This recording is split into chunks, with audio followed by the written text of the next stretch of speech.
ধাক্কা মারলে কেন আমার ঈশ্বরগঞ্জ তোমার বাড়ি সোহাগী তো উপরে আছি মাইরে দিলাম কি হিসেবে লাগি তা ফ্রায় না করে কান ভর্তি দাও আরে বাবা ঈশ্বরগঞ্জ বেটা তোর বাড়ি আনো হ্যাঁ ঈশ্বরগঞ্জ আমার মারলে যাই সোহাগী তুই এই এই তুই অনেক করো ভাই কত কথা ছিল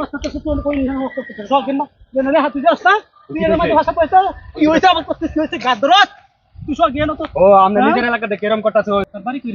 কেরে 18 বাড়ি যায়েন দেখে নিমু আপনারা দেখে নিমু আপনি এরকম করতেছেন না দেখে নিমু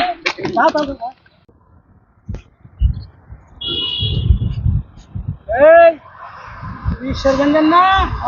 তোরা পাইছি না আমার খেলাইছিলে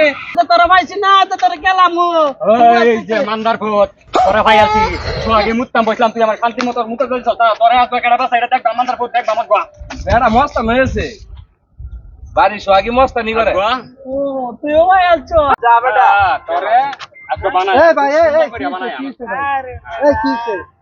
আপনার বাড়ি কই বাবা বাড়ি ঈশ্বরগঞ্জ আপনার বাড়ি কই তোমার বাড়ি কই ভাই 18 বাড়ি তোমরা সবই এক থানার লোক তাহলে তোমরা ঝামেলা করতেছো হ্যাঁ মিলামিশা থাকবা এক থানার লোক যেহেতু 18 বাড়ি সোহাগী এবং কি ঈশ্বরগঞ্জ সবটাই তো ভাই ভাই ভাই এটা বদমাশ সোহাগীর লোক বদমাশ বেশি এই যে করো তুমি মিলামিশা থাকবা 3 থানার লোক একই থানার লোক স্টেশন আলাদা আলাদা সব ভুলে যাই আচ্ছা বুঝলাম আমরা এক আলাদা ভাই ওকে ওকে চলো চা খাওয়াই বাহান বেটা বাড়াবাড়ি করো খালি